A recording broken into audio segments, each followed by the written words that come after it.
Welcome back to Talking Shop with ShopSabre. This is going to be the show where we're going to cut through all the noise, get real about talking about business and all the things that go into your company and your job and all the fun stuff. I'm your host, Brandon Bombardo. Today we're tackling a big question. Do you grow your shop by adding more people or by investing in CNC automation? And today we're going to break that down. But first, as always, I'm here with the gift of gab. Nick Peters. What's going on? I always skip reading that line, so I don't know what you're gonna say. Yeah, that was pretty funny. You like the show notes there? Yeah, I mean it's not bad. Good. Someday you'll come up with something funny. Wait till next week. Oh boy. Next week's will be good. No, today's topic though is going to be something that we often think comes natural, right? And that is established businesses or successful businesses. Are they, they have people, I guess is the best way to put it, right? It's something that it comes natural. You look at an established business and they always have people. But the question is are those people the reason why they grew, right? And you have a lot of companies that ask the question that, should I expand my business by adding more people today? Is the first thing I need to do hire more people? Or is automation a better option? So we're going to talk about automation versus manual labor force expansion and kind of work our way through it, because I think when you start to expand for the first time, it's a really hard, difficult question to answer. Maybe to me, I don't know. It seems like an easy one, doesn't it? To me, it is, but I think a lot of business owners really struggle with that one because it's a question I get asked a lot. I get asked a lot by people, or I shouldn't even say asked. I get the comment a lot about how, I think we're just going to hire another person before buying the machine. And it's something that I've had a lot of conversation with a lot of business owners that sometimes adding the people first is not the right answer. Right. It probably seems like the easier and safer route though. I think for people, it's just, they feel like it is, but because it's what you're used to. Right. It's what you always do. Right. Well, you know how to do what you're doing. So you think you can just train the next person, right? And that'll make you a better company. But often you fight all the challenges. So yeah, we'll talk about that in here in a little bit. But I know first, before we dive into that, if we get too off topic, we're never going to get through questions and comments. So you're going to love these. Oh, I'm gonna. Yeah. They're really great. Okay. They're very worthy of discussion, I think. Okay, let's do it. Yeah. All right. Number one. Come on. Unless you're data mining, present your prices. I do not want to fill out my information just to see if I can afford the machine. Reminds me of a used car dealer. How much is the car? How much do you want to spend? Well, that's an aggressive natured comment. Kind of makes you want to ignore the comment, but I do think we should talk about it though. I think we need to revisit how we interact with people. I think first, like in today's world, I think there's a better way that you could word that question, right? And just ask the simple question. But since they were very aggressive with us, I'm just going to be blunt. You can just go to our website and you don't have to fill anything out. There's just prices there for you. So nothing to fill out. Just click the button on the website and there you go. You have it. So I can't get past that. Yeah, the pricing's on our website. And I want to address the used car salesman comment because that one kind of made me laugh. I don't think there's anything ever been wrong ever in the history of the world with a salesman asking you how much you want to spend. That's just me. It makes them a little bit easier to offer you the correct thing, right? Right. Well, I think you're asking a sales guy to do his job. So it's a fair question for him to want to know, do you have the budget for the equipment, right? Or for the car or whatever you want to call it, right? And I think it's a valid question because you as the buyer should want to know that the person has your needs in mind. And if they know what you have to spend, they're probably not going to present you with something you can't afford. But do they also maybe think that if you tell them, let's just say $50,000, they're going to try to spend all of that money on stuff you don't need because that's what they're used to people doing?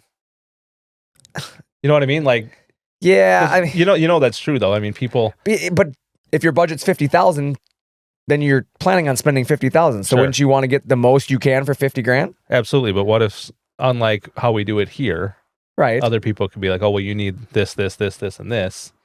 In order to get you to like $48,000, and right. Well, that's just a bad sales guy at that point. So and I think people are used to that, right? I mean, people maybe not used to it, but a lot of people. I don't know. I think a lot of people have a bad. No sales guy works for free is my point. But nobody wants to waste their time. So I think them understanding your budget helps them fit the product, whether it's a car, a house, a machine, whatever, right? I think it's a fair question. I mean, it's the same reason why when you go buy a house, you have to get pre-approved first, right? That doesn't mean that they're going to sell you the house. And not that it's not a fair question, but right? Don't you think people kind of have, or salesmen in general kind of have like a bad rap? Well, I think that's why, is because it's from like used car salesmen in the 80s, right? I think we're in a different world nowadays. And there's so much information out there nowadays that if you're buying the first thing you see without ever investigating it, like, it's probably on you for not doing your homework, right? But I think the first thing starts with I as a sales guy want to know, do I have a product that fits your budget first off? Because if you come to me, like I had a guy this morning, told me a budget, he's like, I'm not going to put it out there, but he said, my budget is X amount of dollars, but I need this option, this option, this option. And I was able to flat out tell him, like, we just don't have a product at that price point. Right. Like your budget does not fit what I have to offer you. And therefore I'm not going to waste my time putting a bunch of stuff together when you are telling me you can't afford it. And plus I'm not going to waste your time, because you can go explore other options rather than spending weeks thinking that I've got something for you and getting excited by everything I'm offering and then being like, oh, I can't afford it anyways. So like, I'm kind of doing you a disservice at that point. Makes sense. To me, it just like, it can tailor I guess a bad sales guy. Yeah, you're right. A bad sales guy is just going to spend your money. That's going to happen. But like, to never have met the company and then just like immediately rip the sales department. You haven't even had a conversation with anybody. So fill out the form, click on the website. And we're not data mining. Right. For the record. Do you ride around in a little cart on tracks when you mine data? I feel like I can mine data if I really want to by just visiting the. You don't have to walk around with the pickaxe. The ad, chop things up. Nowadays, I feel like the internet's full of data. I don't need to mine it. All right, moving on. Yeah, moving on. Number 2. This one's pretty easy for you, I think. Okay. Will you guys be at FabTech 2025? Oh, that is an easy one. I like that one. No. All right. The answer is no. We're not going to be at FabTech. Actually, ShopSabre's never been at FabTech, I don't believe, as I go back and think through my head. I don't think we've ever been there. We have considered it. We've talked about it. Maybe in the future we'll be there. But truthfully, FabTech's timing is what's always got us. Yeah, they need to not schedule it over a company vacation to Vegas. Jesus. It's not a company vacation to Vegas. Oh, man. No, it's during our busy season. Right. And therefore it's hard. I mean, it's just really hard for us to get away. But that said, we do offer tours at our facility. So if you are one of the people going to FabTech and you want to learn more about ShopSabre, just email sales@shopsabre.com and you can talk to sales guys and they'll have you come through our facility and go through the whole process and you'll probably gain something out of it. So, and they can meet me. And they can meet Nick. Even more motivation to come and see us. Gift of gab. Yes. Moving on to number 3. Okay. It's cheaper for me to hire a guy than to use a machine. Topical. Bold. I like it's topical. Bold statement. But I don't know many people nowadays, truthfully, that work for less than $8 an hour. Is it even legal to anymore? I don't think so. And then also, if they do, right? If you do find somebody who's working less than $8 an hour, that's going to then require no benefits ever. Not going to require days off, right? Not going to call in sick. Not going to come with some level of baggage or drama because, well, there's plenty of that in this world. And then, I just think about the skill level too. Now doing all of that, they have to have a versatile skill, right? That they can do multiple things. Yep. And I think that's where CNC automation is the future, because I'm truly surprised here in 2025 that we're still debating the value of automation over people. When it comes to CNC, I think this is proof that it's the future, right? It's going to continue to prove itself to be more efficient. It's much less than hiring a person when you consider the cost, right? Hiring a person, many times their yearly salary nowadays is that of a CNC machine. Right. And once one time, right? And yeah, I mean, year after year after year. Let's be honest, 50% of the people you're hiring nowadays are going to quit in 12 to 24 months. Well, then on top of that, all the other expenses that go along with an employee, right? Like paid time off, benefits. People just aren't loyal anymore. No. Like, that's my thing. Like, you look at it and you can do everything right and they're going to go to another job for $1. For sure. And eventually, like, I get it. Everybody's looking out for themselves, which I understand that. Like, but there is a point where you got to say, you got to be loyal to yourself as a business. And the automation is being loyal to yourself. And you still need people because people still have to run it, but you don't need as many people. Right. And your machine's not just going to decide to move to the shop down the road. because it wants to. Let's go to Joe's shop across the parking lot. The CNC machine just moved out. I'm sick of cutting this kind of wood. I'm going to go down to the other guy that's using cheaper wood, and it's easier for him to cut. Why did our robot walk down the road? That sounds like a good start to a joke. Why'd the robot walk down the road? To cut the Baltic birch? I don't know. That was terrible. Yeah, it was. You just got to leave it to the professional. I'm going to leave the dad jokes to the professional. Moving on. Yeah. Any more questions? No. Okay. Well, we're going to use that as a segue. Those are fun to ride. Segues are fun. Dangerous, but fun. Very dangerous. But let's talk about the traditional mindset, right? Of adding more hands, right? We've heard somebody say it's cheaper for me to do it, right? And the question was, as we expand our shop as a business, are we better off to add people or add automation? And for years, I think the quick fix was simply more work meant more workers. Well, I mean, what other way did you have to really do it? Right. You expand your payroll, you bring in more operations, and you grow capacity through manpower, right? And that worked. There was a time in the world where that worked. But the reality is here in 2025, we've called it out a few times already, but skilled labor is hard to find. Whether it's the skill gap, and I think, when you think about many generations nowadays, aren't inclined to do manual labor. For sure. Right. I mean, I look at my father-in-law. My father-in-law is the most talented craftsman I've ever met in my entire life. Very, very fortunate to have him in my life. And then you look at me, and I am not. I am not. So as you look at younger generations, we've grown up on technology. For sure. Right? Yep. And that technology has not traditionally made us or required us to have to do things with hand tools. No. Right? Probably not. And so rather than using hand tools, they'd rather use technology around them. And, additionally, there are more jobs now than there are people when it comes to skilled labor. Absolutely. Yep. And so many businesses are running at a reduced staff all of the time. I mean, how many times do you drive down the road and see now hiring? Every single day. Every day. Multiple times. Yeah, because everybody is hiring. Yep. Nobody, I haven't found a business yet that says like, we're fully staffed and we're good.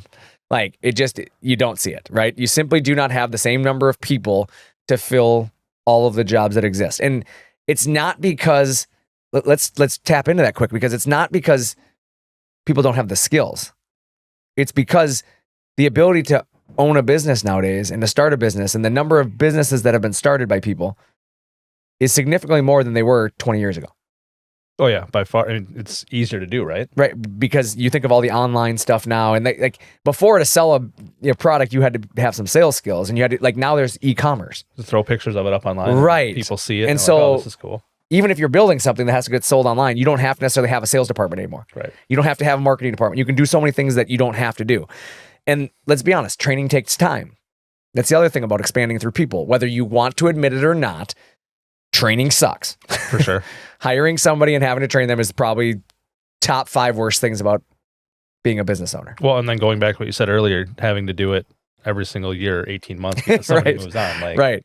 You don't have to train your machine every 18 months to do something. You just need to keep telling it to do the right things. Yeah, and you share your ins and outs of what makes sense for your business, right? You share it with a new employee, and you take the time to work through their mistakes, because we all make mistakes. I mean, heck, I still make mistakes to this day, and I've been doing it a long time, but it's human element, right? Yep. You make mistakes. You're going to have setbacks. I mean, people have life things that happen, and you have setbacks. And of course, you have to consider cultural fits. Some people just don't get along with each other. Right. Yep. I mean, I don't know. I think there's a bigger part to that. That's almost more important than a lot of things. Right. I think. I mean, if you have a group of people that work really good together, what are your results going to show? Yep. They're going to show good results. If you have a big group of people with 2 people that just don't fit, it's going to ruin the whole vibe of everything, right? Yeah. Sometimes people just don't fit the business and it doesn't work out. And especially when you look at things like sports teams. I think that's, me in sports. I'll just always relate everything to the sports. But you can lose a locker room because of one bad person. For sure. How many times do you hear that in sports where like they lost the locker room or something was going on because there was infighting, right? And we've seen it this year in the NFL and, the preseason. People have lost their jobs over fighting their teammates. Right. Yeah. And it's because it's not worth having one more talented person if they're going to bring the culture down. Right. And usually it's going to be that one person that causes it with everyone, right? Correct. It Multiple starts people spreading, right? Yep. And even if you land the right people now, let's say you don't end up with that, you land the right people, manual processes are still inconsistent. Absolutely. Right? I mean, there's a human element that's not perfect, right? They're prone to error because, again, human element. They're slower naturally because people have a work pace, right? They can only move so fast and they can only stay so consistent before they have fatigue, where machines don't have fatigue. So let's be honest, the best workers still have their shortcomings, right? You can hire the best people, but we're still human. And we still make mistakes and we have outside influences like life events. You know, my example is my kids, right? If my kids have something come up, my kids are the number one priority in my life. And so if something happens to them, I'm sorry, but I'm going to be there for them. Absolutely. Yeah. And your family and et cetera. And so the best people still are going to have an off day and they're going to have, I don't know, they're going to get less done is the best way to put it, right? Due to these fatigues or illnesses or whatever. And sometimes people just have personal limitations. Correct? Yeah, absolutely. So it's not that people don't matter. Let's be clear there. People matter. They absolutely do. We have to have the people who can run these pieces of equipment. You got to have the right people. But there it is. You nailed it. Like, it's the right people, because throwing bodies at a problem doesn't guarantee growth. Like, if you decided that because there was 2 guys down there running the mill that were gone today, right, to send me down there and say, hey, run this thing. Correct. What's going to happen? That mill is going to break. It's going to be, every machine that has a part from that mill that day is not going to work because I screwed it up. Right. Because I don't know what I'm doing. Correct. And that's the point there, is exactly like throwing bodies at problems doesn't work anymore. Right. You know, in fact, throwing bodies, as you just explained, is a problem, right? Like, sometimes it compounds the problem because it creates, bigger issues elsewhere, because now you've created issues because you have the wrong talent in the wrong places. And so I think, like, as I look at it, CNC automation does have an advantage. The automation flips the equation around a little bit. Instead of asking how many people do I need to add or how many people do I need to handle this job, you can ask what technology lets me do this the best, and what's the fastest way to accomplish it and what's the most consistent way to accomplish it. And with CNC automation, you get repeatability because every part, every cut, it's exactly the same, assuming the machine's running right. Yeah. Obviously there's limitations there. And obviously that's just like, again, I get it, people calling in sick, right? When a machine goes down. But I think you have to remember that. Remember when people used to always say, like, measure twice, cut once? Yep. Remember hearing that all the time? Like, Yep. Growing up when I was in a woodworking shop, like, that was always like my Mr. LaChapelle. I'll never forget him. Mr. LaChapelle would teach us. Dave's uncle. Anyways, he would say, cut twice, or measure twice, not cut twice, measure twice, cut once, right? He'd said it all the time. But with CNC CAD, you type the measurement in once. Right. Like, you literally type the measurement in once and you cut once. And you really only cut once because the machine will do exactly what you program it to do. But that right there is a perfect example of why it's smarter and better to have, right? Right. I mean, you don't have to do things twice to get it done once. Yeah, because here's the deal. How many times have you known what size cabinet you need to cut, and then you end up with the wrong size cabinet? I mean, if you're cutting them by hand, probably a lot. Right. I mean, it just happens, right? You know that you need a 36-inch wide cabinet, and somehow you marked it at 35, or you marked it at 37, or you did something, 36 and a quarter, or whatever. Somehow you got it wrong and you had to cut again. Or you're something cutting it moves. on a panel saw and Right. you set the thing off by whatever little bit, right? Right. Like, it's going to be wrong. Or your gauge moves, or what, you know how it is. And, like, things happen and it's frustrating because then you have to redo it. Where with a machine, like, I know I need a 36-inch cabinet. I can just type in 36. I know the number says 36. It's going to cut 36, right? Like, it's going to design it that way. You also got to talk about scalability, right? One operator can run multiple machines. Correct. So you can add more equipment, and one operator can essentially be in 2 places at one time. So basically, you're going to get twice as much work done with one person, right? Correct. Correct. I mean, when you think about that, you press run, let the machine cut while you start assembling whatever came off the machine previously, or, whatever, what used to take 2 to 3 people can be done with a single person now. Right. And those other 2 people can be running a different machine doing the same thing as the other guy. So you're getting, right. In reality, 3 people could be doing 3 of the same thing, right? Instead of having those 3 just to focus on one thing of cutting and assembling alone without the machine, right? If you're cutting things on a saw or whatever. you have those three people cutting out the whole job and spending, half a day cutting, where you could have those three people getting 3 times as much done because the machine's cutting so much more. Yeah. And I think, productivity gains more, with machine, you're going to gain more productivity that just you can't with manual labor, right? You just can't match it. And, specifically, like when you think about, let's talk about cabinetry for a second. To do a full sheet, right? Let's just talk about a nested cabinet set. Our average is, they're somewhere between 5 and 8 minutes on average, right? Depending on complexity. I know there's somebody out there saying, well, mine takes 10 minutes. And I know there's somebody out there saying, well, mine takes 3. But I'm just throwing an average out there. 5 to 8 minutes is a pretty good average, I would say. And whereas when you think of a person, that same job, if I told you to cut me a full base cabinet, right? Cut the box, the drawer, or the shelving, do everything. Drill it, dados, everything. The best person is going to be in 45 to 60 minute range. For sure. When you set up your tools and measure and do everything you got to do. I'm talking about start to finish. And then again, you got to go back to how accurate it's going to be. Right. Are the holes you drill for your shelving going to be level? And I'm talking about your best person, right? Yeah. So now do it with your least skilled person. It's going to be asking for a lot of problems. Right. And then now ask them to do something that they don't do often. Okay. So think about it. Create a range hood. Go create me a range hood for this kitchen. Or go cut me a countertop inlay. Or go create an MDF door, right? I want a 1-piece MDF door.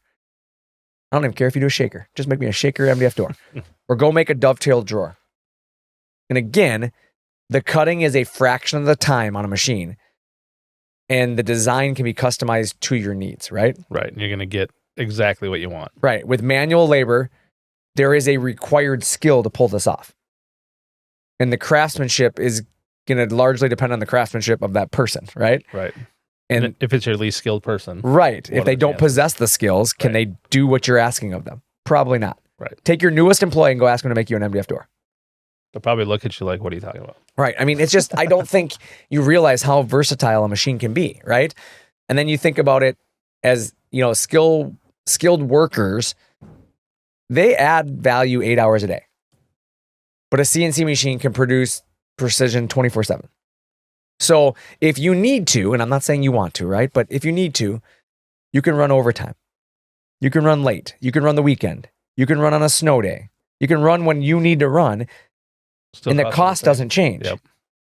Where with a person, that cost 100% of the time changes. Well, and it takes out all the questions and variables that you're going to have, right? Right. It leaves it all to, it's going to do what you told it to do. Right. So everything's going to be and perfect. You're not replacing people. That's my thing. Is I think people sometimes like, oh, you're replacing. We're not. These people don't exist. Right. Like I encourage you, try to go hire the people you need at the prices you need to hire them. They don't exist. Like you're going to have a hard time multiplying the talent you have around you. You have so many talented people around you already, and now you're trying to ask more of them, or you're trying to find more of them. They just don't exist at some point. Correct. You're just putting more strain on your team, and your team's getting frustrated because you're pushing them to limits that probably are starting to make them look at Joe's shop across the street, the same one that the CNC machine is going to walk to. Well, and like you've always said, then those people that already know what they're doing have to take time away from what they're doing to get these other people up to speed, right? Right. So you're kind of cutting back the production on everybody when you bring new people in because of all the side distractions you have. Yeah, I mean, your people are already valued, right? Don't dilute your quality now.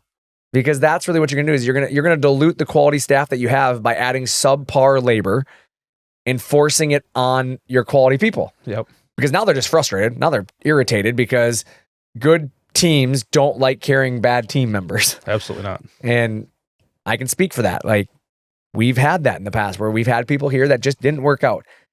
And when they leave, you could see the collective oh my God. Like everybody around and you're like, guys, you need to speak up. Like, oh, we were trying to make it work. Like you could see it weighing on people. And it's like, you don't want to drive good team members out because of certain bad talent, right? Right. And that's eventually what's going to happen, right? Yeah. Like it's just going to that negative effect is going to overtake everybody. And 100%. The ones that don't care and the ones that are not fitting with the team are the ones that are happy to see everybody go, right? Because then it's going to be kind of their way. Correct. Yeah, the cost reality is what I always talk about is At first glance, hiring another worker feels cheaper than buying a machine, right? Because you're hiring a person that you're like, I got to pay them payroll this week, which is hourly, rather than I got to write a lump sum, right? Because you're writing the salary up front. Yep. That's the difference in buying a machine. But let's compare that for a second though, because a new hire does come with the wages, right? It comes with its benefits, its training, its turnover risk, and the scheduling challenges, right? You got all these things to work through. Where a CNC machine does come with some upfront costs, no doubt. And from there, it becomes consistent and reliable in your output and dramatically fewer long-term expenses. Sure. Right? I mean, when you think about the long-term expenses of owning a Absolutely. CNC versus an employee. And at the same time, like going back a second to how you said just paying somebody payroll for that week. Right. You could also, instead of using that payroll check for the week, use it as your payment on financing for a machine, and that's right? exactly it. Yeah, you can go finance these machines for much less. And when you start to look at what you're paying weekly to an employee, you probably can almost pay for a payment for the month. Yeah. Like very close, right? If not. Yeah. I mean, it's competitive. And, even if it's bi-weekly, right? You're bi-weekly for sure. But you think about the long-term expenses, when you consider CNC costs versus salary, you're going to, you're going to have to agree that they're not all that different. In fact, in some areas, the machine is actually going to be cheaper per year. In the long run, absolutely. You're right. I mean, especially next year. Yes. The first year, maybe not. But I can promise you the second year, it's cheaper. Because the second year, your good employees know what they're worth. Yes. So they want more money. Right. They want more time off. They want a new truck. They want something, right? They're gonna demand something because somebody else is willing to pay them if they're that good. Right. Well, and you got to think about it this way too. You brought the machine in, and now your production quality is going up. Right. Your production level is going up. Yep. So then you can afford to, keep those people around because you're getting better output from them, right? Yeah. Over time, machine isn't just cheaper; it's more reliable. Absolutely. I think that's the other thing. It frees up your existing people to do what they do best, right? Problem solving, craftsmanship stuff, the creative thinking stuff, instead of repetitive, exhausting tasks. Right. And like you said, it's going to make them enjoy their job more, right? Because there's certain things that they don't have to do that they probably didn't enjoy doing before, right? Right. It's gonna bring more happiness to your team by agree. having those things done with automation as opposed to by hand. Right. It's about blending people with automation, right? Yep. Like that's the big thing for me is it's called blending. That's the best way to put it, is because I'm not telling you to go out and clean your shop out and be like, hey, get rid of all your people. Right. Like, no, I'm saying add automation to the people that exist, right? And it isn't about replacing workers. It's about, adding, I don't even want to say adding to your people, because you're not adding to your people.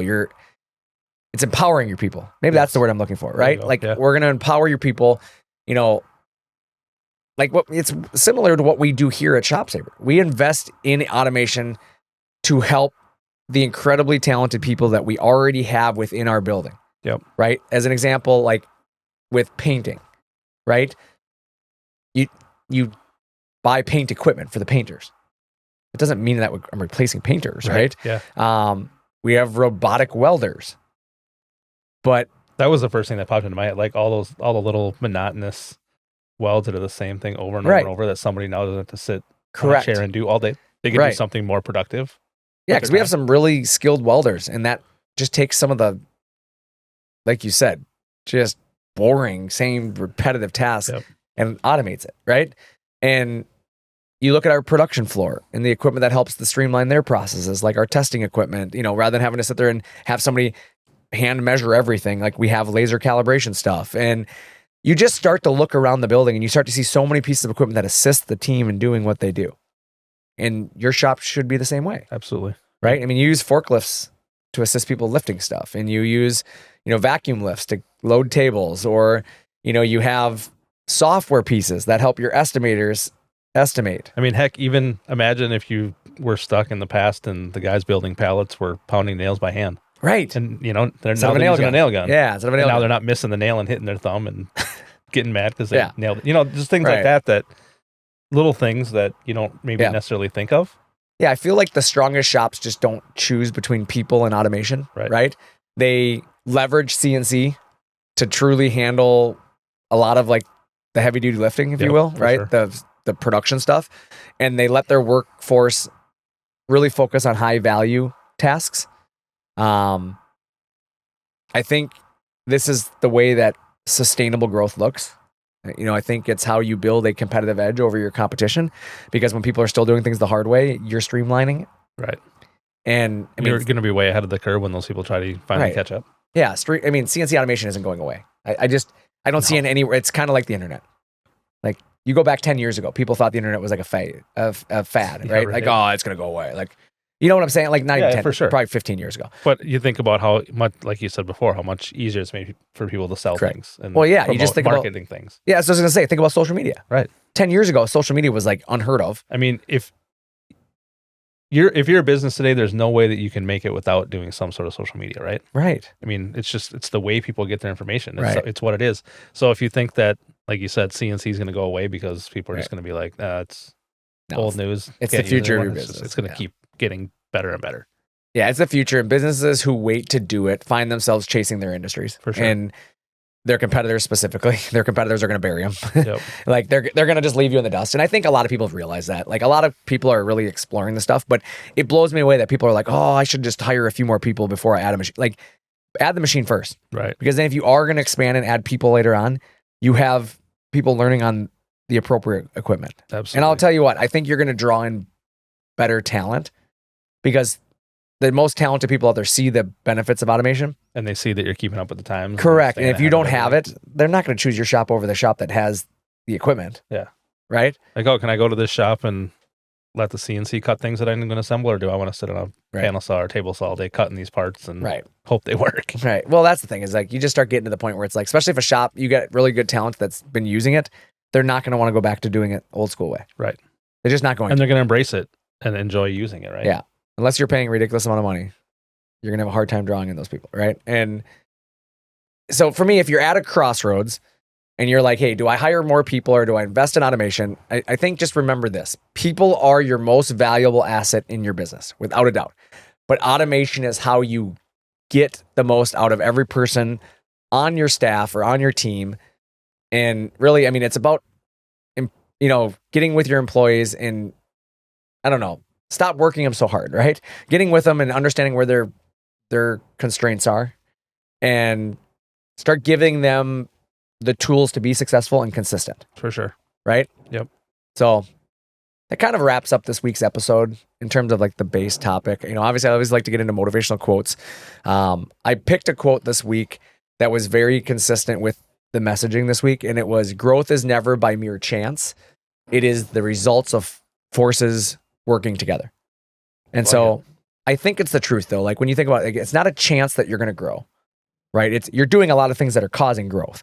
Sure. And I think forces working together is it. And when you have really good people and you have the right automation, I think that is a great combination for growth. Couldn't agree more. Because your people are going to do more with less time, which means you're going to get more done, which means you can sell more, which means you can, make more. So there's just a lot more you can do. When you think, in the best way I've always explained CNC automation to people is when you think about like your cabinets, and again, I go to cabinets because it's a big industry, but the cost of a cabinet, whatever you charge for it, right? I'm just going to throw out a number. Let's say you charge 20 grand for a kitchen. Whether you do it by hand or with automation, that price to your customer is still 20 grand. Correct. But your cost on the back end is how much percentage of 20 grand? It's going to be way lower with automation. And that's my thing. If I can do that job in 3 days with automation, or I do it in 2 weeks with labor, which one costs me less money in the long run? Automation. Right. The automation process, right? And now I got it done in 3 days. So how many more 20 grand jobs can I take on and not burden the staff? If my math is correct, probably about 4.5. But that's based the on point. What you just said. When you start to think your way through it, and granted, there's the other factors, installs and finishing. And I'm not saying that it means you're just going to automatically 4 times you're going to grow, but it allows you to take on more jobs. Have a lower lead time. Yeah, and we kind of joke around about how like if you build it, they will come, right? I mean, everybody's heard that phrase, but like we always say it because we hear so many times from businesses, they're like, man, after having the CNC machine, I have way more work than I had before. And it's not because like magically the floodgates open. You have to go get it, right? You have to go put yourself out there. But there are a lot of times that when you are considering that next step, and it's your roadblock is you mentally, I can't take on more. Right. I can't take on this job. I can't go bid on that. I don't want to go bid on it. I can't do it to Nick. If I do it, Nick's going to quit. Right? How many times do you have that where you're worried about your top guys walking out because you're pushing them too hard? For sure. So it's like you have to really think about the ebb and flow. And sometimes, you got to push guys hard, right? Some people have to be pushed. And sure. I never believe in not having hard work, right? I work very hard all the time with the team here, and there's days that are more stressful than others.